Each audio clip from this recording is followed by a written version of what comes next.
Velkomin Kristján í Sjókastið. Takk fyrir. Það hérna rosalega stórt að fá þig í viðtal hérna. Þú ert bara fyrsti viðmælandi minn og engin annar en sjálfur Kristján Loftsson og það fyrsta sem ég verði eiginlega að spyrja þig að. Þú kemur hérna 81 árs gamall og ég bara skil ekki í hvaða lífselixír þú ert búin að vera að drekka í hvaða formalíni þú sefur. Akkur ertu svona heilbrigður? Ég veit ekki, kona sér þessi hennar það eitthvað.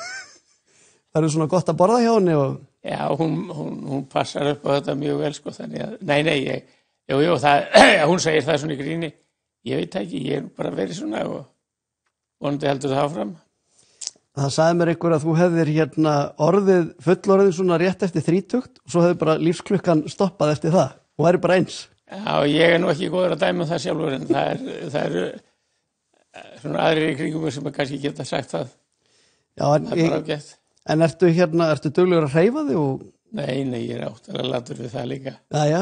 Ég alveg á móti öllu þessum kenningum eða ég svona fer eiginlega í mótsögn við þær, sko. Þú ert ekki að klæða jogginggallan og fara út að hlaupa og lyfta og... Nei, ég hef aldrei komið inn í líkamsræktarstöð. Nei, en þú ert mjög aktífur og hefur alltaf verið, það ekki? Jú, það bara reynir að... Já, það alltaf nóg fyrir stefni eins og settir. Já, ég myndi halda, sko, það eru margir sem er alltaf að kíkja á úrin sín og sjá hvað þeir ganga mörg skref á dag. Ég nokkuð vissum að þú sitt vel yfir meðaltali svona með að hvernig þú lítur út. Já, ég notaði nú klukku, sko, úr bara til að vita hvað klukkan væri en svo var þetta gamalt úr sem ég átti. Það bilaði og svo var ég komið nýjan síma og þar var klukka í símanum. Ég hef ekki keypt mér nýtt úr síðan. Læt það bara duga. Já, það er... Það mælir ekkit göngur hraði, ég nenni ekki að standa í þessu. Nei. En þetta vist mjög, konan með þetta, hún hana alltaf að segja mig hvað hún að labba mikið og svona. Já. Ég segi, já, gott hjá þér.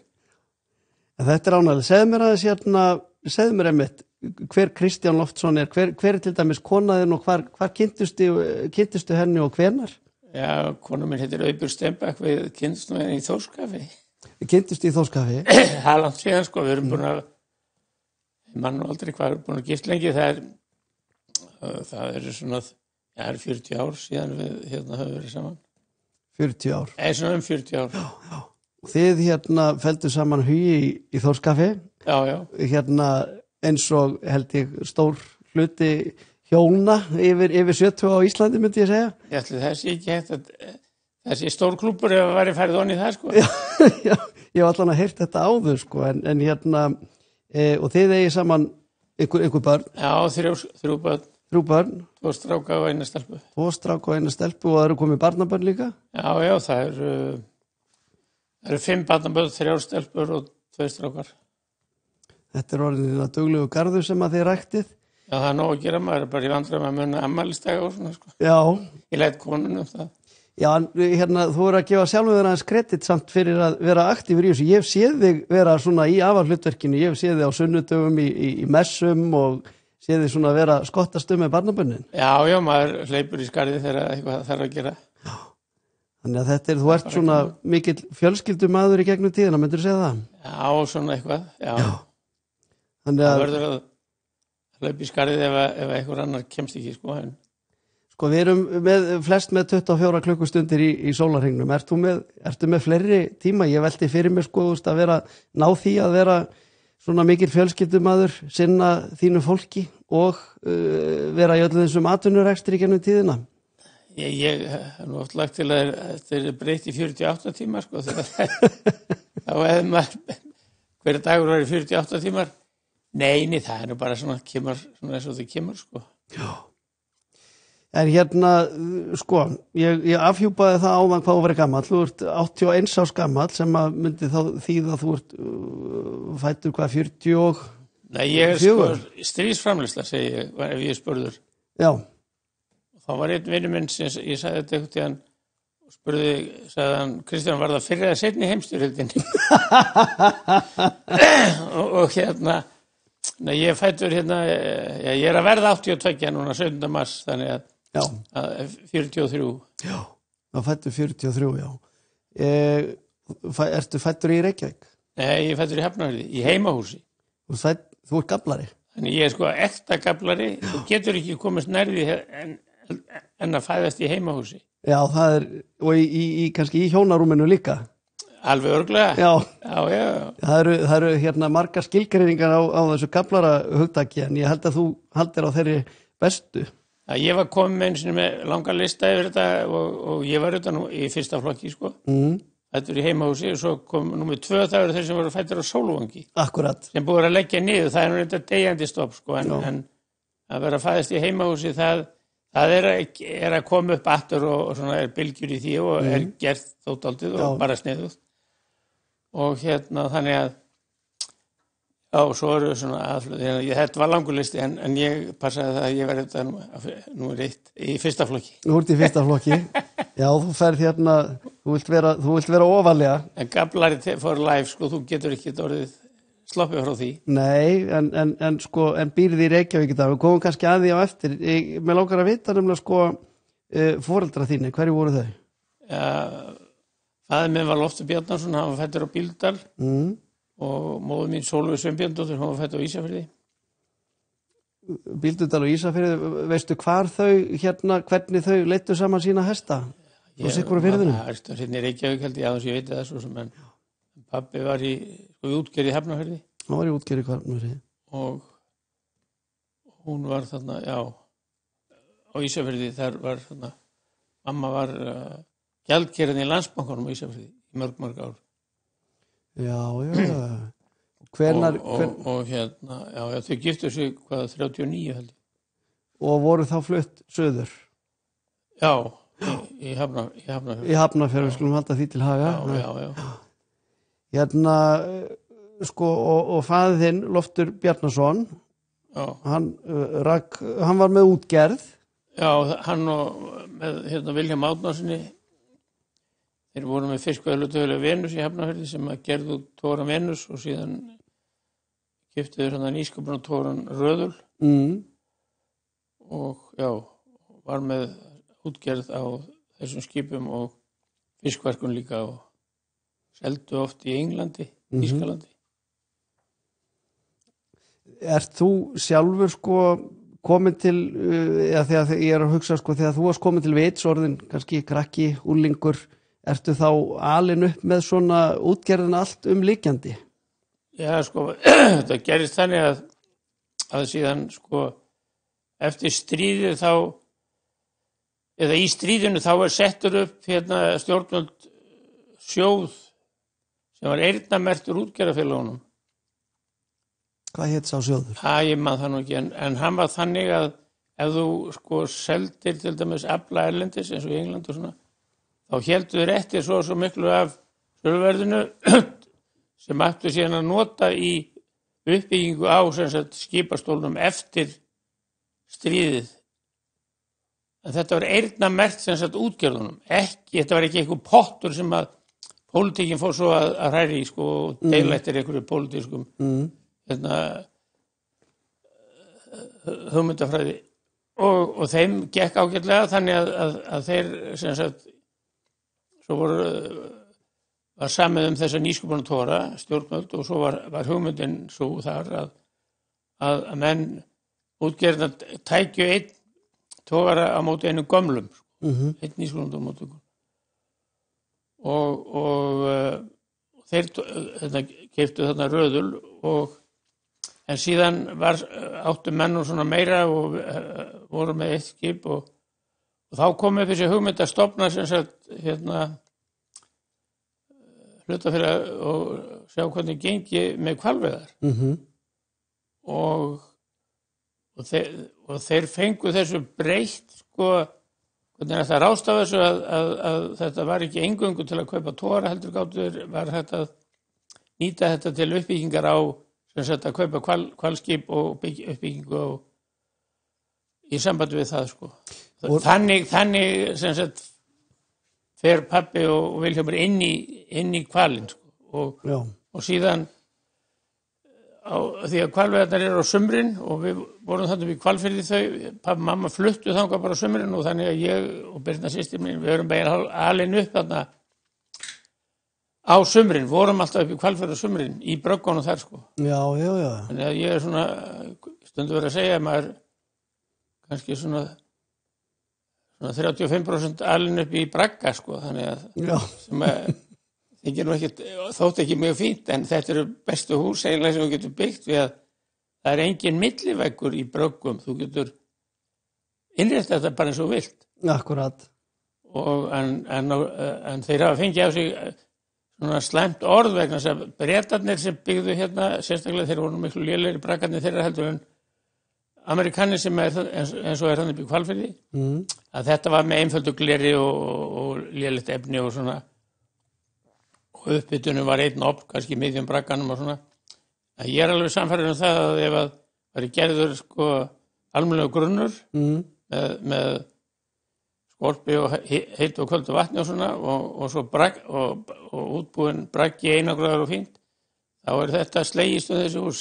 En þetta, ég nefndi þetta stundum við aðeila sem er að ræða þessi byggingamál, þeir halda ég sé eitthvað skrítin, sko. Já, mér finnst þetta ekki skríti, ekki nema maður, sko, þeir hafa kannski fengið enn verra orð á sig eftir hérna braggamálið í Reykjavík að menn sundlar við mögulegum kostnaði við að reisa svona bragga því að einhverjum tókst að sína fram á það að var hægt að eða alveg óheyrilegum fjármunum í það. Jú, það var eitt sem hringdi í mig og sagði, heyrðu, hvað djöfull áskotnast ykkur fjö hérna í Hvalnum og hvað mennur við? Ég veist ekki búin að sjá hvað braggarnir kosta, það eru þeim með marga hann upp í Hvalnum. Sko, ég sagði, passaði ekki að segja þeim neinu sem að leggja á gjöld, þá hérna munum þau hækka verulega. Jú, nei, þetta er fljót unnið og ef þú ert með galvanisera járn og einangrað og að þú tækir góða landsbyldu og myndir byggja bragga með svona góðu millbili og fólk geti haft garða og svona, ég veit að það er slegist og þetta er ekki dýrt. Sko, það er alveg greinlegt að hérna braggar eru þér mjög kærir. Ég kann eina svona hálfgerða legasögu, ég veit ekki hvort hún sé sönn eða login, af þér. Það er strákur sem að ég kannast við sem að var að vinna í Hvalskurðum hjá þér einhvern tímann stuttu eftir að veiðarnar fóru á stað aftur 2008. Og það var eitthvað stund milli stríða og hann og annar þeir voru sendir í að mála eitthvað ditt að bröggunum. Og þá kemur þarna eldri herramaður og spyr hvort að hérna hvað þið sé að gera. Já, við erum að ditta bröggunum. Eigið þið til auka pensil handa mér, strákar? Og þá fekk þessi eldri maður, hann fekk pensil og það ásæðist að hafa verið þú, Kristján Loftsson, að hérna að mála með þeim bragga þannig einhver dagpart, bara tryggja kannski það að strákarnir hefðu góðan félagsskap og kynnu til verka? Ég man nú ekki þessu, það er nú margar sögur búin til, það getur vel verið ég verið eitthvað að stríða. En aðalmálið er það að þú ert með bragga, sko, pappi passaði það alltaf að láta mála á vel því að ef þetta ryðgar utan, þá er ekkert aftur snúið, sko. Nei. En sko kaninn þeirra braggar voru galvanisera járn, en Bretarnir voru með svart. Já. Þessin eru þeir allir meira ryðgaður og er ekki til lengur, sko. En aftur, ef þú passar sem sagt járnið utan að ná ekki ryði, þá geta þeir staðið alveg endalaust má segja. Maður sér það ef það er að skipta kvist þarna í okkur frá svona eitthvað, kíkir inn undir járnið, það galvanisýringin alveg fínustandi eftir allan þennan tíma, sko. Sko ég þykist hafa það á tilfinningunni að þú ert svona skemmtileg blanda þess að halda í gamla tíman, en svo ertu líka mjög nýjungagjarn. Ég hef heyrt svona aðra legasögur að þú eigir alla bíla sem þú nokkuð tíman átt, þeir sem kemdir einhver staðar í Skemmuhjáður upp í Hvalfirði, ég veit ekki hvort að það sé satt, en ég veit að þú heldur mikið upp á svona gamalt og sögulegt dót, eða sem að í augum einhverja er drasl en gull í þínum. Og kannski mínum líka. Nei, já, bílarnir, það er nú bara, við erum með þarna gamla vörubíla sem við þurfum að nota á og til hann frá, en þeir fara nú ekki neina langferðir vegna þess að breytingi sem eru orðið hérna núna síðan við byrjuðum aftur í Hvalnum. Áður fyrr vorum við með eigin vörubíla, sko, til að keyra allir með þessi Hafnarfjörð og svona. En núna gerir samning við flutningsaðilega, þeir hafa hjá Þóttn og Akranesi hafa hugsa vel okkur, sko, og þeir eru með sér útbúna bíla og ef það vantar fleiri þá koma þeir og svona heldur, þannig við höfum allt það umstang hefur alveg sko, fyrirtæki þurfa ekki að hugsa það. Þú hefur færið bara verktaka til að sjá þetta fyrir þig. Og það hefur reynst mjög vel sko. Þetta kannski mikil og stór breyting sem að þú sérð á þínum hvað maður að segja, á þessu skeiði sem að þú hefur verið í atvinnurekstri, að maður útvista meira í dag heldur en maður gerði áður. Menn voru kannski þurfti að reiða meira á sig sjálfa hér áður. Já, Jóni, þessi þjónustu í þessa veru eins og núna með svona yfirbyggða bíla og þeir eru með sko tanka í bílunum sem taka vatn sem skvettist af fiskkorum og þessu hjá okkur og geta látið það tæmt það á vissum stöðum og svona, en áður þá eru þið menn að vera að þessu sjálfur og þetta er bara bylting sko og þessi fiskmarkaðir til dæmis, þeir myndi ekki fungera hérna á Íslandi nema þeir hefðu svona flutningaþjónustu. Þannig að því að fiskurinn er seldur fyrir norðan og kannski til Reykjavíkur og svo frá Reykjavík eftir í hvaða tegundur eru, og ef þú hefur ekki þessa möguleika, ef allir ætti að vera með vörubíla og senda nokkuð kíló fram aftur, það myndi aldrei í gangu. Nei, það er töluvert mikil hagræðing í því að vera með spesialista í ákveðnum verkum. Já, að því að áður fyrir það voru menn að byggja þessi frystihús hér í hverjum bæ með öllum vélum sem til voru, sko. Ef það kæmi þessi fyrstegund, þá þurfti að hafa batervél fyrir hana og þess vegna fór þetta meira og meira mörgum stöðum bara á hausinn. Það var ekki nýtni í þessu.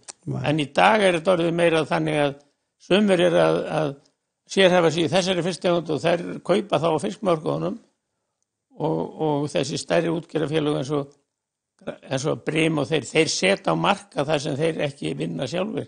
Akkurat. Og þar með hafa þeir nú að gera þessi sem að sérhæfa sig í þessu, sem er bara mjög góð þróun, finnst mér. Já, menn verða að hafa fókus á því sem þeir eru góðir í. Þegar nú vorum við í Hvalfirðinum áðan og þú varst að segja með söguna af því hvernig faðinn var með útgerð á togurum frá Hafnarfirði og svo byrjaði hvalskipaævintýrið. Hvernig þvælist þú svo sem sonur, ertu stóru systkinahópi? Nei, við erum 2 systkin. Þú eru 2 systkini? Nei, ég hafði verið að vinna þarna, var á hvalnum í 4 sumur þegar ég var í skóla, sko. Og svo var ég út í Bretlandi og svo fór ég bara að vinna með pappa, svo eftir að hann féll frá þá réður mig, þannig að þetta er svona, ég hef hvergi unnið annars þar. Já, það er þannig. Þannig að það er svona. En þú byrjaði sem sagt, þú byrjaði í handverkinu, þú byrjaði allir sjós á skipunum og varstu líka í skurðinum eða? Nei, ég var nú aldrei í landi þar, ég var í 5 sumur þannig. Ég var fyrstu vertíð 1956, 13 ára þannig að messagutt á einum hvalbátnum. Og þegar þú varst 13 ára messagutt á hvalbát, hvarlaði aldrei að þér að fara bara í stýrimannaskólan og stýra þessu skipum? Nei, eiginlega ekki, ég var nú frekar ég fór í Versló, sko. Já. En þetta, það var nú aldrei, hugurinn stemdi ekki þangað, sko. Nei, varstu snemma, sko, eins og Færeyingar kalla, varstu stinnur í tölum, varstu talnaglöggur? Nei, ekki þannig, sko. En þú fórst samt í verslunarskóla? Já, ég var þar og svo var ég út í Bretlandi, í 2 vetur og svona svo fór ég að vinna með pappa og þetta svona þróast bara áfram. Var þetta ákvörðun sem að spratt hjá þér sjálfum? Eða já, ég geti farið hvert sem ég langaði til. Það var ekki pressa frá foreldrunum að fara í Versló? Nei, það var nú bara áhuga hjá mér, sko. Það var nú kannski ekki mörg, það var einhver menntaskóli hérna í Reykjavík eða Versló. Það var nú ekki margt annað, eða eins og sé sjómannaskólan eða eitthvað, iðnnám eða eitthvað slúðis. Mér finnst nefnilega svolítið skemmtilegt af því að gervigreindin sem að tröllir yfir öllu núna, það er gott að spyrja hana alls konar spurninga og ég spurði gætur sagt mér gætur sagt mér tvennt, gætur sagt mér menntun og bakgrunn Kristjáns Loftssonar og gætur sagt mér frá eignasafn hans og þá gat gervigreindin alveg sagt mér frá verslunarprófinu og hefði farið svo áfram í frekara verslunarnám út í Englandi. en svo var fór hún á yfirsnúning þegar hún ætlaði að reyna að telja saman eignasafni. Þá áttaði mig á því að þegar ég var fór í MR og ég held að maður yrði ríkur á einni nóttu með því að fara í fjármálaverkfræði eða eitthvað svona í þá veru að gerast forritar og finna einhverja frábæra lausn sem maður geti selt, þá sá ég það að þetta var algjör miskilningur hjá mér, ég hefði bara átt að fara í Vestló. Já. Nei, ég var sko í Wales, ég var ekki í Englandi, þú voru að passa það. Já, ég var að passa með því, þeir höfum ekki móðgað á. Ég flaskaði því fyrst fyrir góðan og ég passaði með því eftir það að segja aldrei. Þess vegna tala maður bara um Bretland, sko, þá hefur það hvort í endur. Ef þú ert ekki klár. Já. Sko, þú tókst við stjórntaumunum í Hval. Hvað varstu gamall þá? Krasti, maður ekki maður. Ég var eitthvað 30 held ég. Féll faðirinn frá svona... Nei, hann dó 1974. 74.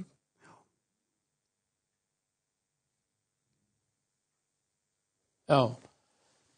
74, nú maður farin að kalka sko, þetta þú segir árin að koma. Nei, hann dó 74, já. Já. Og þá ertu komin úr námi frá Wales. Já, ég var búin að vera í nokkur ár. Já. Eða 76, býtu, hann er sko fæddur 98. Já. Nei, ég held að hvort það var 76, ég held að 1970, nei 76, ég bara ruglast stundum í þessum ártörum, þetta er ekki alveg mitt stærk. Nei, já, nú að vita þetta. Það er eins og sagðir á þú átt nú af börnum og barnabörnum að kunna afmælisdaga allra, það er nú eiginlega ósanngjarnt að mér að vera að spyrja þig svona eða setja þig á staðnum. En já, þú tókst við rekstrinum hann skömmu eftir hans andlát. Já, ég var þarna bara með honum og svo. Hann dó sumar, sko, þegar vertíðin var í fullum gangi. Varstu þá búin að vera í einhver tíma í svona hálfgerðu svona læri eða mótun? Já, ég var þarna á skrifstofunni og í þessu öllu gemi. Í Hafnarfirði þá? Nei, í Hvalfirði. Í Hvalfirði? Við fluttum alltaf skrifstofuna úr Hafnarfirði í Hvalfirði á sumrin. Já, bara því að það var svo mikið at. Já, og svo var sko ekkit... Það var ekki hlaupið á milli, þú varst kannski 1,5 tíma til Reykjavíkur, sko. Og fyrstu árunum þannig að þá tók þetta jafnvel 2 tíma að fara, veginn voru ekki upp á marga fiska þá, þeir reyndir að verða eins og þeir voru þá aftur fljótlega verið störa, sko. Já. En við fluttum skrifstofuna í Hvalfjörð, sko. Ja, það er skiljanlegt, það veri ekki að leggja á sig auka 4 tíma á dagi að keyra til og frá vinnu. Nei, það gekk aldrei annars, en við höfum nú verið núna, höfum við verið bara í Hafnarfirði, sko. Þegar við höfum verið í gangi, við höfum hættir að flytja svona milli alfarið, sko. En samhliða... Tölvurnar hafa breytt þessu öllu, sko. Já, þær hafa breytt þessu mikið og fjarskiptin, en sko samhliða þessu rekstri, sem sagt, hvalveiðunum og hvalstöðinni, voru þið ennþá að gera út togara á þessum tíma? Nei, við vorum hættið því. Svo keyptum við, Hvalur keypti þarna seinna togaran Júní í Hafnarfirði sem við létum breyta í fristogara sem skýrðu svo Venus. Já. Og gerðum hann út lengi, svo kviknaði í honum í Hafnarfirði. Stæðsti bruni, svona held í fiskipi á Íslandi.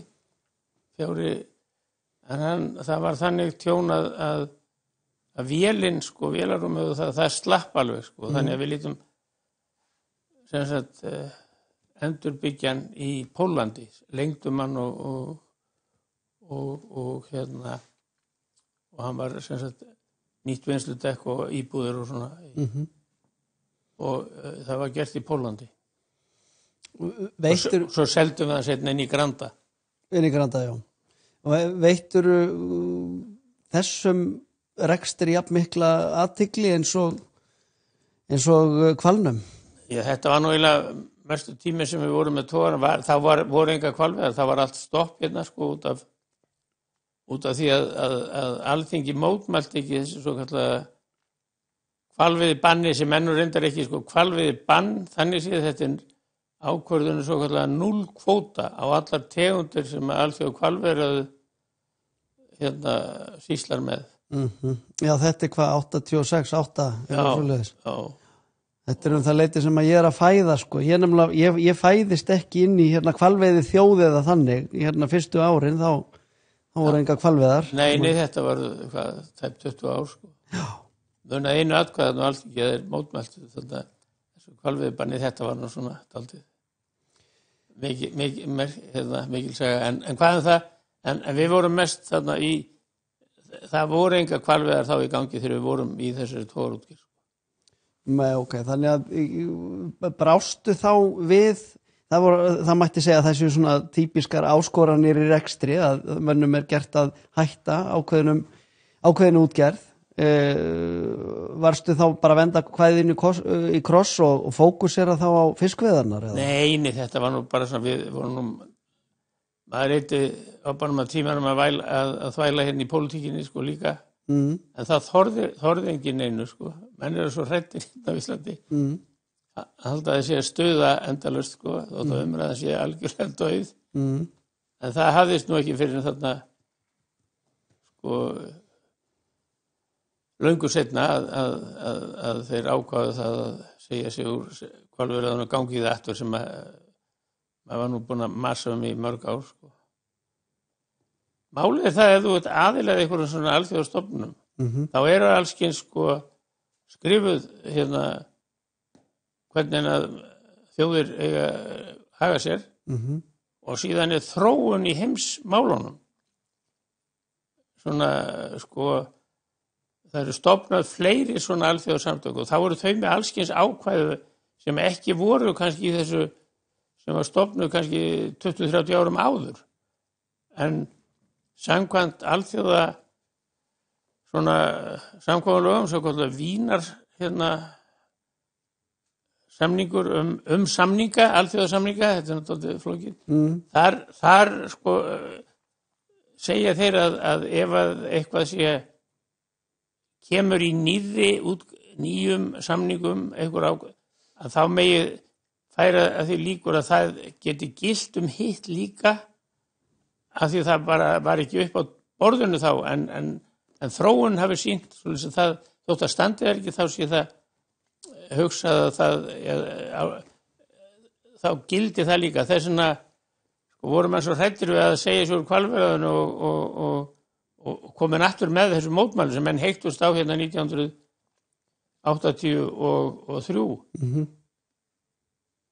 það tók 20 ára að þrasa það í gegn sko. Og sumar þjóðir segist ekki viðurkenna það, aðrar viðurkenna það enginn sem að tala það lengur sko.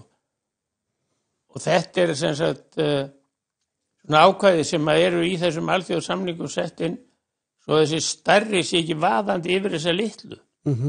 Þeir geta varið sig sko. En þeir verða þá að þora því líka sko. En hér eru allir svo oft svo skítrættir við tala eitthvað alþjóða heimsálitið og hvað þetta kallað allt saman sem nú ekki til heldur sko. En svona þetta tók 20 ár. Þetta tók 20 ár og þá var leiðar aftur veiðar í einhverju vísindaskyni. En núna mótmæla menn öllu í svona alþjóðasamningi. Ég verið að fylgjast að það eitthvað í sambandi við eitthvað sem menn ekki ánægð með þá bara mótmælt það enginn sér tekur eftir. Með þetta áhugavert. Það er sko ég átti einu svona áhugavert debatt við mannum hvalveiðar. Ég hef svolítið gaman að því að spila leika tveimur skjöldum að spila svona devil's advocate í þessu og ekki bara með hvalveiðar heldur með eiginlega alla umræði. Ég hef gaman að því að stuða og einn sem var mjög hlindur hvalveiði gaf honum ekki kost á að sko skynja það hvort ég væri hlindur eða mótfallinn en ég sagði hann já en á hvaða forsendum í lagi við sem að veiða hval og hann segði já við erum náttúrulega bara fullvalda þjóð og við erum með einkafyrirtæki hvalinn sem er bara veiða sína hvali og við eigum að geta ráðstafað því sem Íslendingar og þá segjum við já en hvað með það ef við settum upp svona dæmi ef við værum að rækta simpansa til þess að til manneldis og það myndi hafa neikvæð áhrif á almenningsálit út í heimi á Íslendinga. Þá var hann kjaftstopp En þá gaf ég nú reyndar í beinu framhaldi sko rök gegn mér og hérna bentunum á það árið 2008 þegar voru leyfðar aftur hvalveiðarnar, þá örfáum árum seinna þá Ísland verður að ferðamanna paradís sko, það er ekki, virðist ekki hafa neina áhrif þar. Nei, ég meina ef þú skoða statistíkina, alltaf þegar hvalveiðarnar hafa verið leyfðar eftir að byrja aftur, þá það bara rokið upp. Þeir vilja ekki horfa á það þessi ferðaþjónustu vitringar þarna sem í forsvari fyrir þeir alltaf á móti sko, þessi Jóhannes þarna og Erna sem var náður og það eins og þetta fólk sem bara sprautað með einhverju antíkvala sprautu þegar það tekur við þessu starfi, alveg magnað svo forverið þessari Ernu þarna sem var náður nákvæmlega eins. Já. Og alveg sama hvað, og svo þeir að draga alltaf upp sömu aðelina til að kritisera og skrifa erlendis frá. Einn konu á sviðið aftur, einhver Clive Stacey, einhver Breti, hann búinn að senda sömu greinarna síðan 1970. Og maður gleymi ekki Aquaman líka, hvað heitir hann, Jason Momoa. Það einhver Hollywood-leikari sem var hérna, gerði sér breiðan hana í fyrra eða hitti fyrra. Jú, þetta alltaf blessað. Þú getur fengið þetta allt ef þú fylgist með hvað gerast erlendis. Þetta alveg sama, sko. En þessi Stacey, það aldrei góð saga hann, sko. Hann, á árum áður, þá var hann að koma hér og þeir voru að halda honum á lofti, ferðaþjónustan, en það félag, hvað kallaði þessi ferðaþjónustunar. Já, samtök atvinnurekenda í ferðaþjónustu eitthvað svoleiðis. Og hann, fannst þetta alveg ferlegt og Bretarnir myndu allir bara þeir væri svo inn í þessu að þetta bara alveg núll hjá honum, sko, og allt. En hann hafði líka verið í Færeyjum. Og Færeyingarnir sagði okkur að þar hefði hann skrifað landstjórninni og sagst ekki myndi senda hópa til Færeyja eða nefnir hættu grindadrápunum. Og þeir sögðu já, þú hættir þá bara að senda ferðamennina og Færeyingarnir voru ekkert að láta, svo var það bara eitt svar og that's it. Svo kom hann ekki með neitt það árið, þetta Færeyja þessi náungi. En svo fór hann strax næsta ár, þá sá hann tapaði svo mikið á þessu, þá fór hann að skrifa hótelum og spurja hvað kostiði gistir nættutan og svona. Og hefur örugglega verið í Færeyjum síðan. Þannig þetta risti nú ekki dýpra, sko. Ef það kemur eitthvað við budduna, þá öllu öðru gleymt.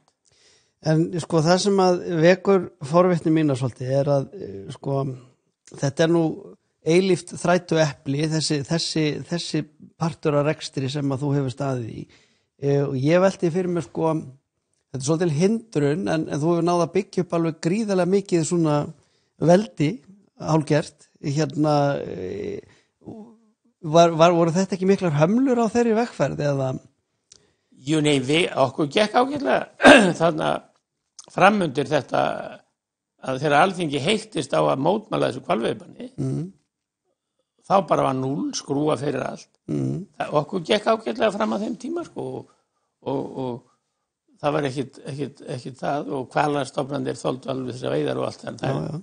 En í millitíðinni sko frá stoppi og þangað til að leiðar aftur, þá áttu líka sko áttu stóran part í hampiðunni. Já, við vorum komnið þar inn áður, sko, þannig þetta byrjar ekki allt eftir það, sko. Við höfum verið mjög lengi í hampiðunni, sko, og erum enn stærsti hlutafið þar, 35-6%. Svo vorum við þannig Granda, sko, og seldum það og fórum í annað, sko, þar. Ef þú selur svona, þá byrjar annað vandamáli, sko. Hvað ætlar að gera við peningana? Þá byrjar síminn alveg non-stop, sko. Já. Þannig að við settum það í nokkuð fyrirtæki, Alvotech og Arion banka og fleiri og fjárfestarnir í gullinu líka, hjá honum eldi, grænlandi, ég held að það verði heldur spennandi. Já, hefur þú trúið því? Amarok? Já, ég held að við erum eitthvað 2% þar. Já. Ef hann kann þetta ekki, þá kann þetta enginn, sko. Það alveg rétt,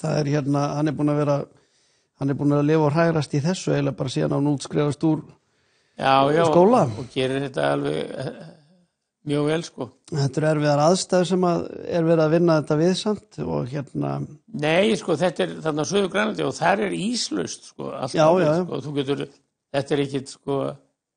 Það logistíkin sem erfið, sko, það það sem ég á við. Ég þekki ágætlega til þarna niðri í Yvitút eða Grönnedal, þar sem var líparít, kríólít kríólít náma fyrir alveg fram til 1987 var í einhver 100 ár náma á kríólíti en þá varstu með sko það var byggð í kringu það höfn og það voru alltaf stöðugar sendingar sko með þess að flutningar til og frá Yvitút.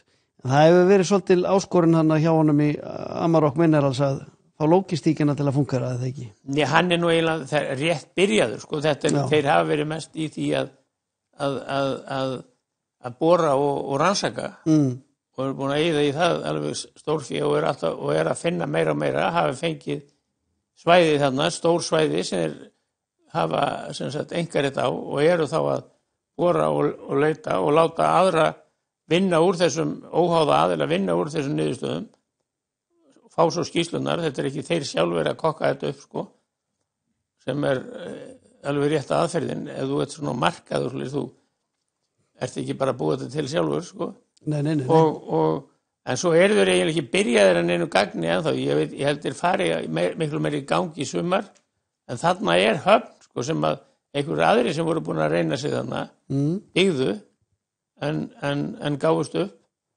og hann hefur keypt þetta og það sem sagt hafnarlægi þarna sem skip geta komið og tekið þessa málma en svo spurningi hvernig ætlar að vinna þetta í Grænlandi eða taka málmgrýtið eitthvað annað og eflaust að byrjaður á því að taka það eitthvað annað en hugsa sér að byggja þetta upp sem í Grænlandi úrvinnslunum líka sko. Það hlýtur að vera svona skynsamlegast ég ekki viðmiðunin að vera með eitthvað 40-50 gram af gulli í hverju tonni af grjóti það nú leiðilegt að vera að flytja restina af tonninu alltaf langa leiðir en svo eru fleiri málmar en þetta fleiri efni, þetta ekki bara gull sko. Nei, þetta ríkt af ýmsu en sko það eins og segir þú varst í tómi vandræðum þegar þú seldir hlutin í HB Granda það var hringt mikið það var mikið hringt luxus vandamál áttir of mikið af peningum hvað sagði hann í nýju lífi var hann kallaður Svenni Hestur eða eitthvað svoleiðis það nú þannig með peninga það er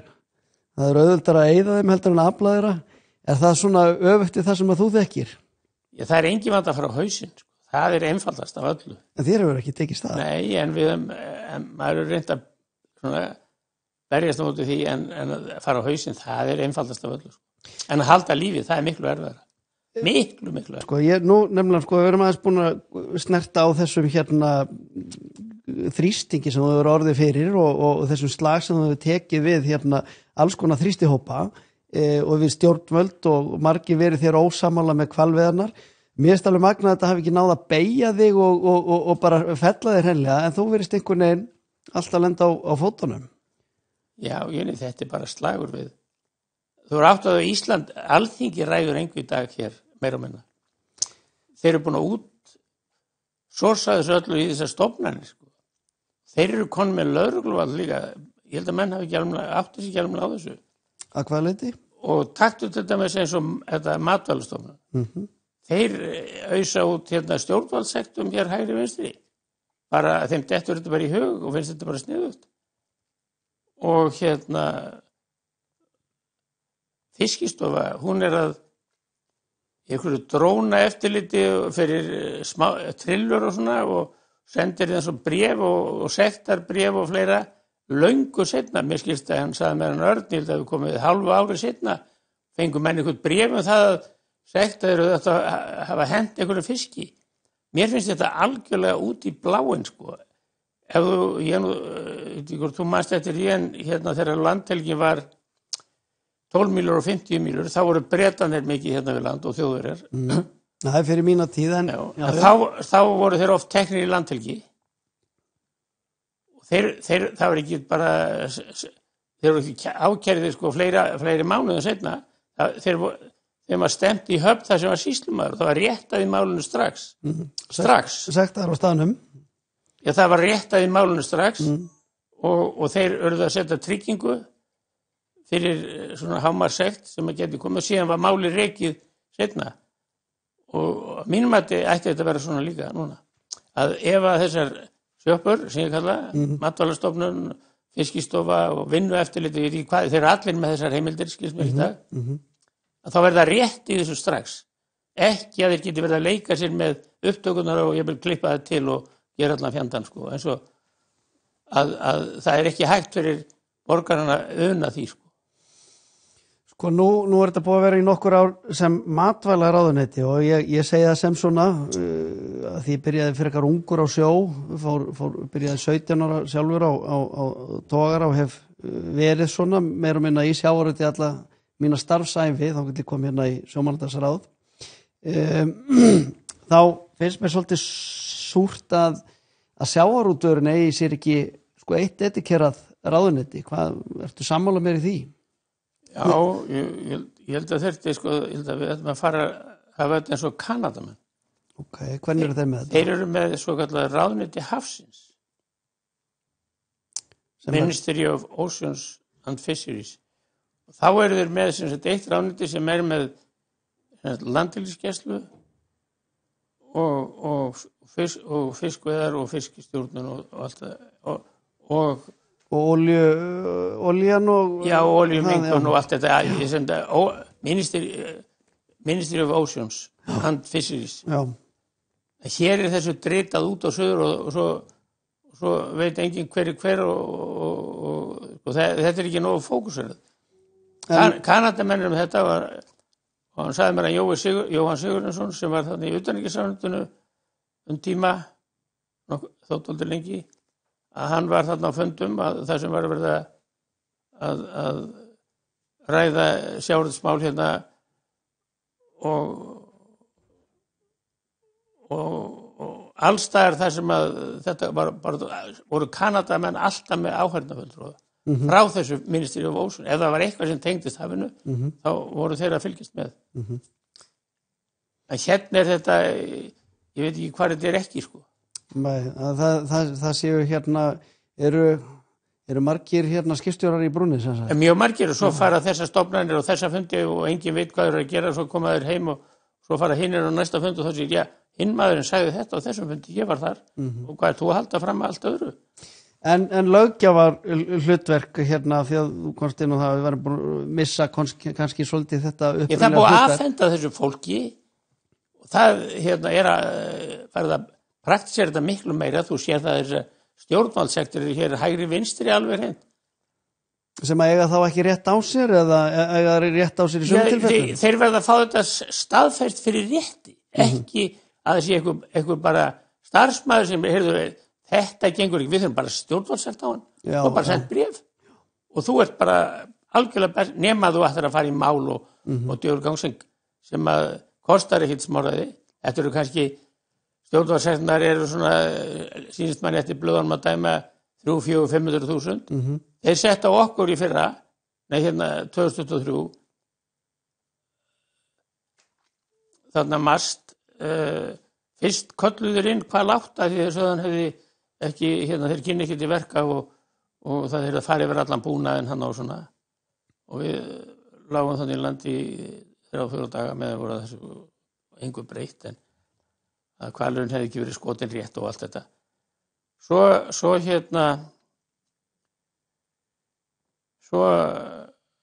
settu þeir á okkur stjórnvaldssekt fyrir þetta meðal annars og við höfum kært, erum stemt þeim í málaferli og það er núna fyrir Héraðsdómi Reykjavíkur, þetta var eitthvað 400.000 en sko og í þessu fel hjá þeim að við kynnum ekki til verka og það verði allt unnið eins og menn væri sko að skjóta hvalinn og passa sig á að níðast á honum halda honum eins lengi lifandi eins og hægt væri áður en drepa hann sko og þetta er fólk sem aldrei hefur komið nálægt neinu, flestir sjóveikir mast er ég held að sé það er eitthvað 90-100 mann sem vinnur og af því eru örugglega 70 dýralæknar. Já. Það er eiginlega enginn sem hefur neitt með sjó að gera veit en eru samt með sko eftirlit matvæli eftirlit með fiskskipum og svona hvernig það er. Þannig að þetta ekki góð þróun að mínum mati, sko. Nei, og það kannski, já, að fólk hafi kannski ekki kynst handverkinu heldur á leiðinni í... Ég hafa engan áhuga á því heldur, þótt það sé búið að margsegja hvernig þetta sé. En þetta sko, það búið að afhenda þarna stimpilinn og þá, og ef þú hefur ekki stimpilinn, þá bara að segja á þessu, það bara ekki flóknara. Að þú nefnir stimpil, þá í algjörlega öðru samhengi, þá sko, þú ert með svolítið þennan stimpil á þér hjá ákveðnum hluta þjóðarinnar eða hjá einhverju þrýstihópum að vera kannski ekki beinlínis með geislabaug yfir hausnum en ég þykist vita annað, eða heyrt annað. Ég veit að þegar ASTIC-tækin komu á skip, sem sagt svona hringsónar sem gat leitað og fundið fyrir því annarkvort fiskitorfur eða þá hvali, þá heyrði ég að heyrði ég þá sögu þegar ég var upp í stýrimannaskóla að þú hefðir bara sagt þvert nei, það kem engin ASTIC-tæki borð í hvalveiðskipin að þú vildir að hvalurinn fengi séns. Er þetta rétt? Já, pabbi hafði þessa skoðun, sko, þetta nú eiginlega þannig að það voru ASTIC-tæki í þessum bátum sem við erum með núna þegar við keyptum þá frá Noregi og Bretland á sínum tíma. Okay. Og þetta hefði þýtt sko að nota þau þarna þessi sem voru til þessi Hvalsjö, það sem ég var. Áður að hafa sérstaka mann til að vera við þetta. Og þetta var prófað en þetta gekk ekki, þetta hafði ekki áhrif eins og við rákum hvalveiðarnar, sko, hérna. Svo að pabbi tók þetta bara úr skipunum og svo voru nú alltaf að koma meira nýri útgáfur að þessu og svona menn voru svona að ræða þetta. En hann bara sagði hvalurinn smartari en við og þá bara vinnur hann. Já. Þú getur þá leitað eitthvað öðru, sko. Já. Þannig að það myndi ekki þjóna okkur neitt að vera með ASTIC, ég sé það ekki. Gefa nú séns, það er... Já, það er það mikið að hval líka þú er. En þetta var notað í öðrum tilgangi þegar þeir voru þarna í Suður Ísafjörðum, þá voru þeir... Þá stunduður veiðarnar öðruvísi. Þeir settu ASTICið á og keyrðu svo á fullri ferð og þrengdu geislan og hvalurinn var þá brjálaður og bara fór alveg á fulla ferð og svona var þetta rekið, sko, og svo komuður einhverju skot í hann og svona. En það er ekki svona aðferð sem að hugnast okkur, sko. Nei, það er metnað fyrir að gera þetta mannúðlega. Já, ég meina það er engin, ef þú ert í þessu þá er það bara allra hagur, sko. Já. Ef þú ert lengi ef þú ætlar að skjóta hval og vera með hann í fleiri klukkutíma, ég meina, það gengur ekkit upp, sko. Þeim er fyrir svo, döður, þeim er fyrir kemstu með hann í land. Þetta er kannski það sama bara við slátrun annara dýra? Jú, það er. Þetta sem snegst og sásakalist? Reynum að nota bestu það sem að er og hefum þróað það með Norðmönnum sérstaklega og svona, og ef við gerum það ekki þá gerir það enginn, en svo er núna komið vilja ekki neina þróun, sko, í dag, þessi stjórnvöld í dag. Nei. Neitt, það var þannig að fyrir 70 árum síðan þá voru Norðmenn og Bretar, þeir voru í hvalveiðum í Suður-Íshafinu og Þjóðverjar enda hefðu þróað þetta eitthvað fyrir stríð en það týndist öll gögnin í stríðinu að nota rafmagn til að drepa hvalinn. Og þetta gekk þegar það gekk, en svo gekk það bara ekki. Og af hverju gekk það ekki? Jú, vegna þess að eins og reyðarhvali þeir sökkva vanlega en með þessu rafmagni þá flutu þeir oftast. En þeir bara náðu ekki að blása loftinu sem voru búin að taka í sig og flutu. Það passaði þeim mjög vel þarna niður frá, er miklu hraðverkara reyndar. En ef þeir voru búin að blása þá sukku þeir, þá kom svona átak á skotlínuna og svo þegar þeir hlóðu aftur og þá virkaði ekki rafmagnið því að þá hafði koparinn sem var ofan inn í skotlínuna slitnað. Og þeir bara gáfust upp á þessu, voru búin að prófa þetta í 5 ár og drápu 2000 stórhvali með rafmagni. En svo er þróunin auðvitað áfram og til þess Hampiðan, hún hefur útbúið ýmsar gerðir af köflum og meðal annars þessi höfulínu kaplar í skipin, tógarana. Og þeir útbyggu fyrir okkur með kopar í og þá koparinn þannig að hann tegist meira heldur en kápan sem utan yfir. Ef að hún myndi slitna þá myndi. En það var algjörlega blátt neyfi að prófa þetta hér, ekki til að tala um. Þannig að Ísland, það engin áhugi á þróun hérna. Pólitíkusar gapum þetta hér á öllum hóðnum, en það ekki þegar þú ert í þessu og ert að reyna að koma einhverju svona á framfæri og nota, sem ég veit að þetta mun alveg svínvirka að gjörbreyta öllu, svo þetta líka miklu skotfæri og sprengjefni alltaf hættulegt. Já. Ef eitthvað ekki fer úrskeiðis. Og þessar sprengjur sem við erum með og notaðar í hrefnuðunum, það getur komið fyrir að það springi ekki. Það svona, að fara inn í hvalinn án þess að það springi og svo þegar við ferð að skera hvalina, þá það þarna en þá virkar, en við getum settum svona mælitæki á bátana til að reyna sem mæla þetta og gefa svona indikasjón hvort þeir hafi sprungið eða ekki. En ef eitthvað fer óskeiðis hjá okkur á skurðaplaninu, að þá möguleiki á því að þetta springi og það getur, maður veit ekkert hvað afleiðingar það hefur. Þetta hefur einu sinni gerst, en það skeiði nú ekkert sem betur fyrir, menn eru hálfsljógur í nokkra daga svona í heyrninni. En við það að nota rafmagn, sem ég alveg samfærður þá þarf enga sprengju. Þá drefst hann bara rafmagninu og þá þessi hætta algjörlega frá. Þetta getur gert. Heldur að sé engin hætta gagnvart mannskapnum, það nú ábyggilega dugleg spenna sem að þyrfti? Jú, en þetta, hún fer í gegnum kapalinn og inn í skuturinn. Og það eru öryggiskerfi á því. Þetta búið að setja þetta allt upp. Við vorum með þetta allt klárt þannig 2023. En ef ég hérna fæ að spyrja þig, það eins og segir, það ekki mikill vilji fyrir framþróun í þessu. Þar koma allskins sérfræðingar sem veit ekki til sinn haus, nenni ekki eins og kynna sér málið og hafi verið kynnt þetta allt og svo segir við þurfum bara meiri gögn og hvaða gögn?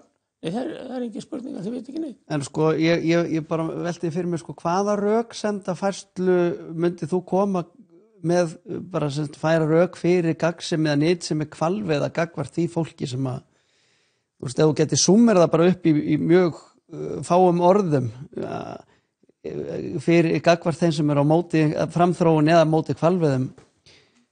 Þú veit bara að tala við stein, þú getur alveg að tala við steinin hérna fyrir utan, þú kemst ekkert lengra með ábana þessu liði, þetta lítill hópur, hefur hátt, fréttamenn elska þetta alveg hreint, sérstaklega sjónvarpsstöðvarnar, alveg hreint út af lífinu, en þetta alltaf sama fólki þegar þú spilar aftur og þetta alltaf sama liði sem þið kalla á í sjónvarpsstöðvarnar til að hálfgráta þar yfir þessu en þannig að það bara svona, ég meina, hvaða máli á Íslandi eru allir sammála?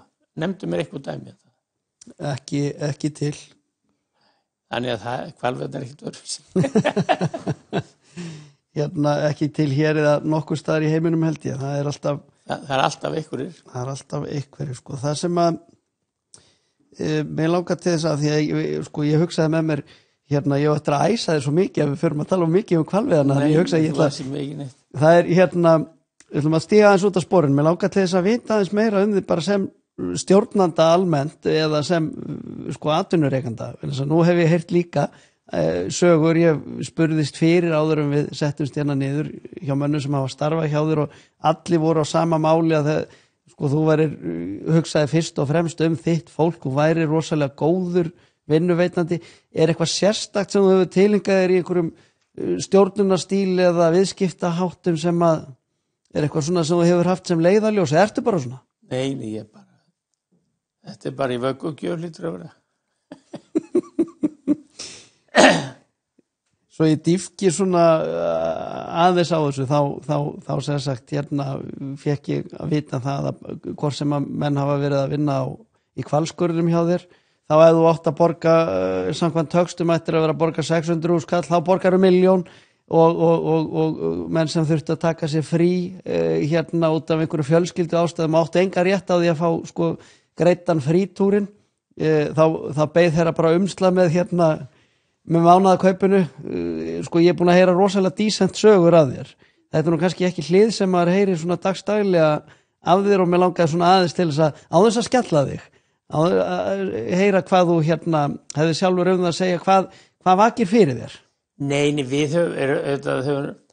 erum ekkert öðruvísi en önnur félög hérna á Íslandi í atvinnurekstri við semjum við þessi verkalýðsfélög og sjómannafélögin og það er komast að einhverju niðurstöðu og svo bara gildir það. Þetta er ekkert öðruvísi.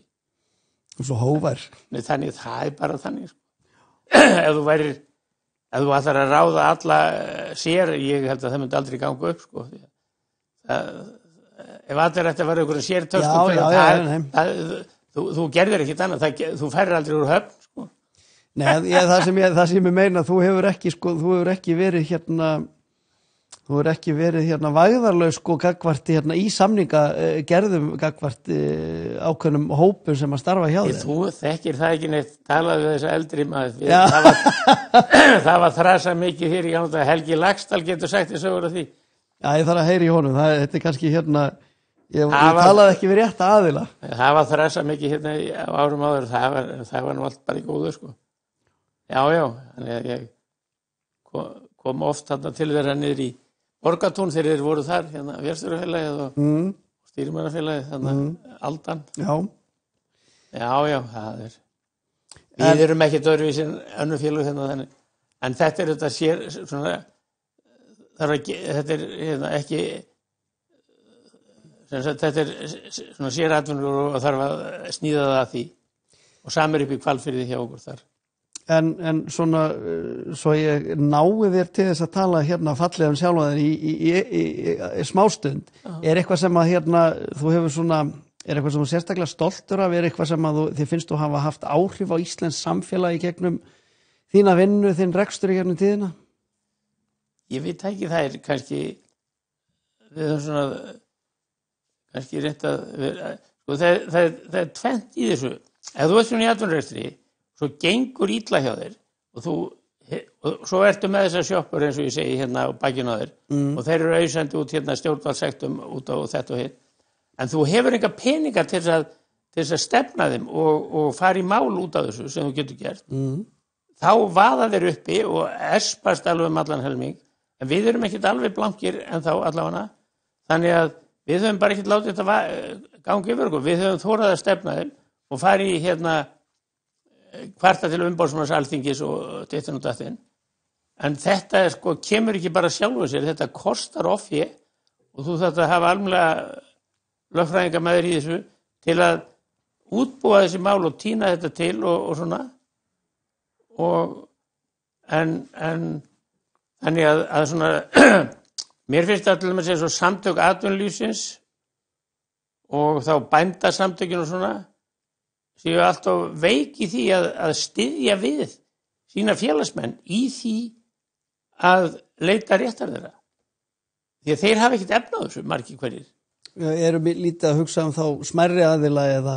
Já, svona... bara því að sko, allt svona kerfi og svo segja þeir í hátíðaræðum að það sé svo mikið sjálfsafla fé sem hafi komið inn í þessar stofnanir og það eru þessar stjórnvaldssektir og svona sem er þetta algjörlega absúrt sko en ef að málin eru þannig að þetta sé bara sko gangi ekki sem verður að gera en þeir hafa ekkert fé til að verja sig þá borgaði bara og allir þegja en og þetta er eiginlega myndi ég segja öðrum til viðvörunar ef þessi samtök annarkot setja upp eitthvað sjóð sem menn borgi og hægt er að nota í þetta en að láta þetta bara viðgangast orðalaust finnst mér algjörlega út í bláin.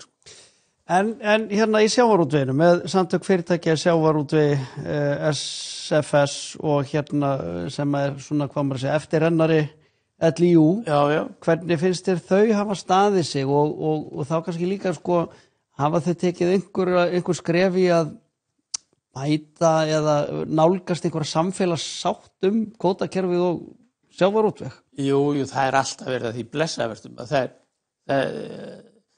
þú hefur alltaf fólk sem er á móti öllu, þess að ég var að segja, það er alltaf einhverjir og það er engin vand að búa til einhvern vera á móti þessu og rukka meira og svona og allum finnst það bara helviti gott og halda að skattarnir hjá þeim muni þá lækka allan helming að þau rukka sjávarútveginn nógu mikið. En svo verður þetta árið þannig að sjávarútveginn getur bara hætt því að þeir menni ekkert fyrir þessu. Já. Seljaði skipin úr landi og hvað ætlar að gera þá? Sko mér hefur persónulega... Það getur komið sá dagur, býttu róluðu bara. Já, ég ætla að segja, sko mér hefur persónulega þótt hérna SFS stundum, þetta kemur svona í hryðju, en þeir fara þetta stundum svolítið á hnefanum og það gerir náttúrulega verkalýðsbaráttan líka. Nei, þeir hafa engan hnefa í því, þeir menn eru bara útlista þessu, hvernig þetta muni koma út, allar þessar hugmyndir.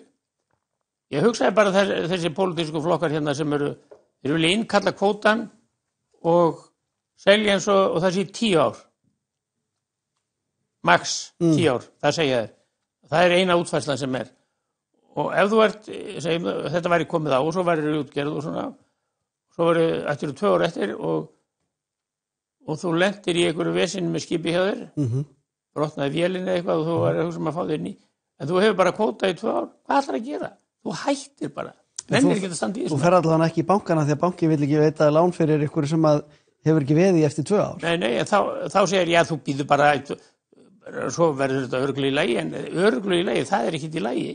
Þú verður að hafa einhverja, og svo galaðir í hinu orðinu að menn skulu hafa fyrirsjáanleika. Það er aðal orðið hjá pólitíkusum í dag, fyrirsjáanleika í atvinnulífinu. Sko þetta hangir ekkert hvað í öru, þetta er hægri hendin og vinstri, veit ekkert hvað hinn er að gera. Sko. Hvernig finnst þér henni vera fyrirkomið í dag? Finnst þér þú á öllum þessum langa tíma sem þú hefur staðið í atvinnurekstri, finnst þér skipta miklu máli hverjir eru við völd hverju sinni? Það skiptir þetta öllu máli. Aðrir eru að abbast í þér endalaust en aðrir ekki, sko, þannig að það er bara, það er ekki sama hver heldur á, sko. Þegar þú voru með þessar stælinista sem voru þarna í stjórn, matvælaráðherrar hjá í síðustu ríkisstjórn, það var gert allt til þess að allavega hvað okkur var það til að koma okkur á kaldan klakkan, það var alveg heilt liði því bara en að finna einhverja glöfur í þessu regluverki sem að geti komið okkur á kaldan klakkan. Þetta er matvælaráðuneytið, sko. Og svo er annað sem voru átt á þá líka, að þessar sjoppur sem ég var að tala um þannig áðan, Matvælastofnun, það er ekki stjórnar. Þetta heyri beint undir ráðherrann. Hann er stjórnarformaður og eini stjórnarmaðurinn. Fiskistofa, nákvæmlega sama, engin stjórn. Og þeir eru út með þetta svona, þá er þetta bara sjálfvala. Myndi að leysa vanda margar ríkisstofnana að vera með þá vera með stjórnir sem að væru þá kannski samsettar af úr ýmsum áttum? Alveg, ekki nokkuð spurning. Myndi allavega að veita aðhald, þetta er ekki á ég að þykjast geta hlutleysi sem þetta er smart hugmynd? Já, ég meina þú til dæmis eins og segjum bara Fiskistofu, þú væri með einhverja ráðherrann myndi skipa formann, það er nú vanlega þannig, sko, og síðan væri einhver frá segjum SFS eða frá útgerðinni saman á Íslandi, svo er fiskvinnslan einhverjir og ég vil bænda samtökin og hvernig ég ekki hugsa þetta í botn en þú mátt ekki hafa 10 manna stjórn, þá er það líka algjörlega vonlaust, sko. Þú voru max 5. Ég er nokkuð vissum að þyrftum að hafa einhver fulltrúa sjómanna vegna þess að það er oft... Já, ég meina það er útgerð og sjómenn, þetta fer saman. Það fer ekki alltaf saman hljóð og mynd, sko, þegar vera veita ráðgjöf í fiskveiðiráðgjöf í fiskveiðistjórnun. Það fyrir ekki alltaf saman hljóð og mynd þegar maður heyrir alla skipstjórnarmenn eða sjómenn tala en þetta er nú ekki hugsað fyrir sem ég er að tala heldur er þetta að þetta lið fari eftir því sem að ég er ætlað að gera, ekki fari út fyrir öll lögreglur og stjórnin myndi þá taka í taumana, sko. En Hafró er allt annað dæmi, sko. Það er þrasað kvótana hvort að þetta ég vera svona hins einn og þú munt hafa það endalaust vegna þess að þetta er engin absolutt vísindi, sko. Nei. Og svo segir ykkur, ég var þarna og það var fullt af þorski og þú veist, maður er búin að heyra þetta alveg frá því mann eftir mér, sko. Já. En En ef þú vilt hafa þessa vísindalegu nálgun og þá þarf það að hafa eitthvað til að gera það og hvort að þetta sé besta leiðin eða ekki, hafa þetta eitthvað öðru, það er þetta endalust bara að ræða það sko. En það sem ég er að tala um að hafa svona stofnanir sjálfvala gengur ekki að mínum mati. Upp á það að það hérna haldi sig innan þessa ramma sem að sinni því hlutverki sem það eiga að gera. Já, ég til dæmis ef einhverjir eru ósáttu við eitthvað þannig að segja hjá Fiskistofu, þá þurfa þeir ekki verið að skrifa sjálfur, þeir fari í þessi stjórnarmenn og láta þá taka málinu upp og þá vita, því að menn hafa ekki þorað að hreyfa sig sumstaðar upp og þeir halda að þá verður þeir á bakinu á það sem eftir er og þeir hafa engan frið. Þetta er svona til að hands off, sko. En sko, ég skil hvað það fara. En það ætti, sko, Fiskistofa og fiskieftirlit, það ætti bara að vera undir landhelgisgæslunni. Þetta eru mistök, sko, að hafa þetta eins og þeir í dag að mínum mati. Landhelgisgæslan ætti að sjá allt eftirlit á hafinu, trillur og allt saman. Þannig er það í Noregi til dæmis. Kystvaktin í Noregi, hún sér þetta allt. En þú ert með landhelgisgæsluna, ef eitthvað togari væri að veiða hérna í landhelgi, þá myndu þeir koma þeir og taka hann og svo þetta með Fiskistofu og þetta er allt hvað, hérna, þetta er ekki nógu fókusur, það finnst mér.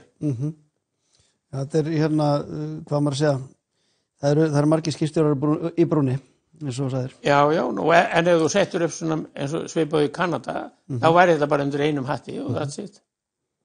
Áhugavert.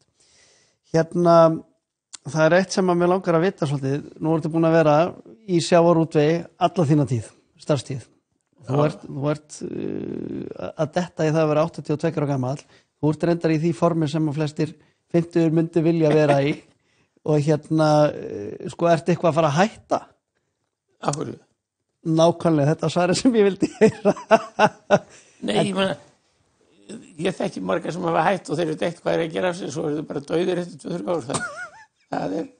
Það er bara það sem gerist. Þetta er því miður, en svo þegar ríki gengur fram fyrir skjöld og rekur alla út, það eru 70 og það sé fullu fyrir. Þetta er, svo er alltaf verið að tala um mannauðin og svona, ég meina það er sko hægri vinstri hendin, veit ekki hvað hann er að gera. Þetta á að vera val, það er allar mín skoðun, ef fólk hefur fulla starfsorku og löngun, þá er nú bara gaman að því að menn geti... Svo eru þau reknir út, það eru 70 og svo eru ránir aftur í verktakavinnu og svona því að það vantar svo mikið fólk, til dæmis víða eins og í heilbrigðisgeiranum og svona, þetta er alveg crazy. En hvernig vilt að fólk minnist þín hérna svona eftir þinn dag í sjávarútvegi? Hvað vilt að hérna fólk hugsi þegar að, hérna, hvaða hughrif að veki þegar þín verður minnst? Því er ekkert að hugsa svoleiðis, ég legg mig ekki ég spá í það. Þú ert alveg ferlega hógvær, það er hérna, ég kem inn og ber á borð fullt af skemmtilum og hérna svona móðu Teresu sögum að þér og þú ítir þessu öll í burtu. Já, þetta er svona, það er, menn það var gaman að koma eitthvað grínsögur, það er afgætt. Hérna... Ég tek þetta ekki dýrlög, sko. Nei. En er eitthvað sem að hérna þeir finnst þú eiga eftir að prófa í lífinu? Nei, það er bara að koma hlutunum bara í gang. Við erum ekkert í gangi í Hvalnum, þetta er bara...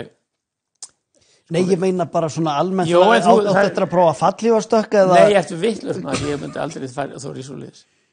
Það er ekkert á það, það getur allt klikkað maður og þá er döður.